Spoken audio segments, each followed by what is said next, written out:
Ukraine युद्ध से जुड़ी सबसे बड़ी खबर यह है कि पुतिन का सबसे विनाशक प्लान लीक हो चुका है। दुनिया सोच रही है कि यूक्रेन युद्ध का अंत कैसे होगा, लेकिन पुतिन के प्लान के हिसाब से यह तो युद्ध की शुरुआत है। पुतिन ने पूरे यूरोप में रूस का साम्राज्य स्थापित करने का मिशन शुरू कर दिया है। स्विट्जरलैंड से नीदरलैंड तक राइन नदी के आसपास वाले फ्रांस, जर्मनी जैसे देशों पर पुतिन ने कब्जे का प्लान बनाया है। पुतिन रूस के पुराने साम्राज्य को फिर से स्थापित करने की जंग छेड़ चुके हैं। यह मिशन 1979 के सोवियत रूस के वॉर प्लान का अपग्रेडेड मिलिट्री मॉडल है। इस लक्ष्य को हासिल करने के लिए सबसे विनाशक तैनाती भी हो चुकी है। देखिए क्या है पुतिन का प्लान, राइज ऑफ एम्पायर।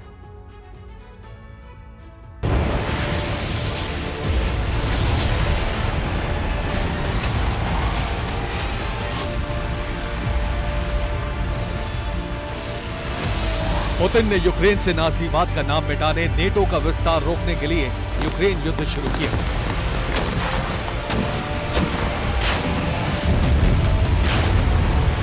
रूस ने 1 साल पहले शुरू हुए युद्ध को स्पेशल मिलिट्री ऑपरेशन का नाम दिया, लेकिन अब इस युद्ध के पीछे का पूरा ब्लूप्रिंट साफ हो चुका है।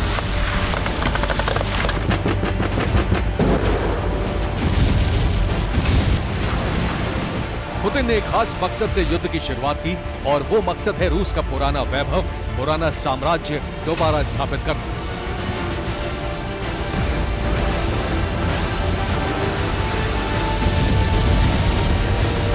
सोवियत रूस के लीक हुए दस्तावेज से पता लगा है कि यूक्रेन पर किया गया हमला सिर्फ शुरुआत है। पुतिन का प्लान इससे बहुत बड़ा है।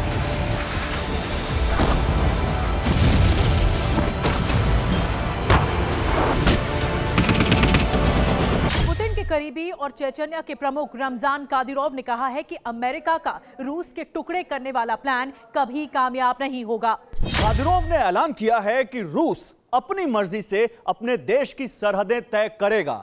पूरा यूक्रेन ही नहीं बल्कि यूरोप भी उसका हिस्सा होगा। रूस के सरकारी मीडिया में यूरोप पर एक बार फिर रूसी झंडा फहराने की मांग उठने लगी है, लेकिन साथ ही साइबेरियाई क्षेत्र से भी अमेरिका से अलास्का वापस लेने की मांग उठ रही है।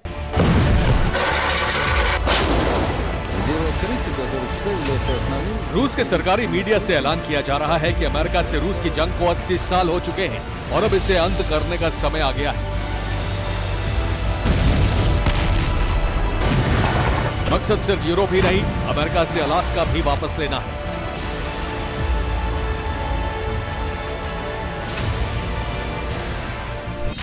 साइबेरिया में अमेरिका से अलास्का वापस लेने की मांग तेज होती जा रही है। रूस के साइबेरिया के कई शहरों में पोस्टर्स लगाए गए हैं जिनमें लिखा है कि अलास्का रूस का है।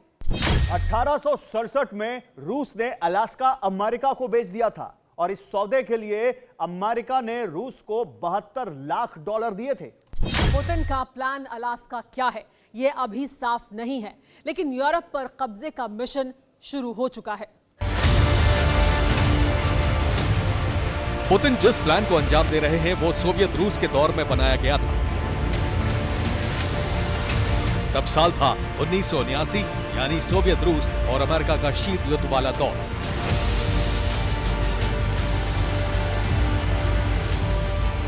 पुतिन शीत युद्ध दौर वाले जिस वॉर प्लान पर चल रहे हैं वो लीक हो चुका है।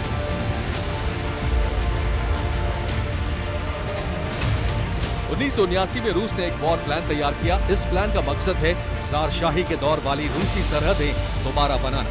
1979 में यूरोप पर हमले का 7 दिन का वॉर प्लान तैयार किया गया। नेटो सेनाओं को रोकने के लिए न्यूक्लियर वेपन तैनात किए गए। युद्ध शुरू होता तो पूरा यूरोप परमाणु हथियारों से तबाह हो जाता। 1979 में रूस ने प्लान बनाया था पूरे यूरोप पर कब्जा जमा लेना। इस वॉर एक्सरसाइज का नाम दिया गया था 7 days to the river Rhine exercise। राइन नदी यूरोप की सबसे लंबी नदियों में से एक है। ये स्विट्जरलैंड, नीदरलैंड्स, जर्मनी और ऑस्ट्रिया से होकर बहती है। रूस का प्लान इस नदी तक रूस का साम्राज्य कायम करना था।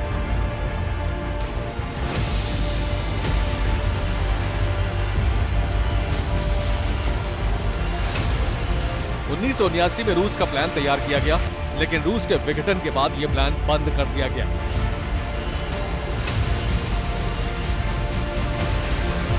पुतिन के शासन में एक बार फिर इस प्लान को एक्टिवेट कर दिया गया है।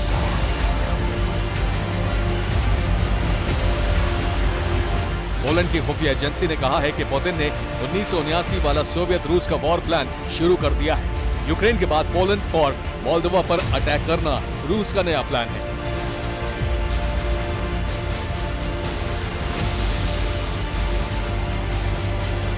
मोल्दोवा में पुतिन का मिशन कामयाब हो चुका है। नेटो के समर्थन वाली मोल्दोवा सरकार गिर चुकी है और पोलैंड कई महीनों से ये आशंका जता रहा है कि उस पर हमला हो सकता है।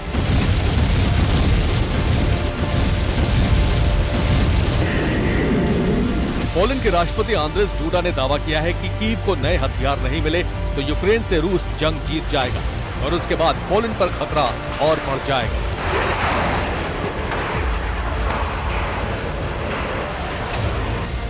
पुतिन ने ज़ारशाही के दौर वाले रूसी एम्पायर को हासिल करने के लिए न्यूक्लियर फायर करने की तैयारी पूरी कर ली है।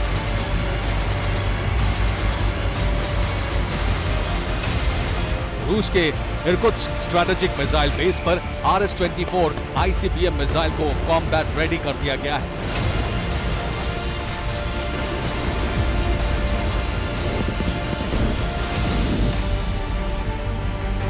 रूस ने अपनी ग्लोबल मिसाइल यूनिट को हमले के लिए तैयार रखा है। पुतिन ने 1979 वाला वॉर प्लान पूरा करने की शपथ उठाई है।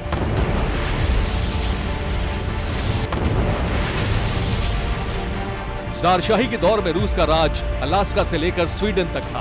पूरे यूरोप में उसका राज चलता था। पुतिन ने एक बार फिर रूस के उसी पुराने साम्राज्य को स्थापित करने का प्लान शुरू कर दिया है और रूस का ये वॉर प्लान एटमी जंग शुरू करा सकता है।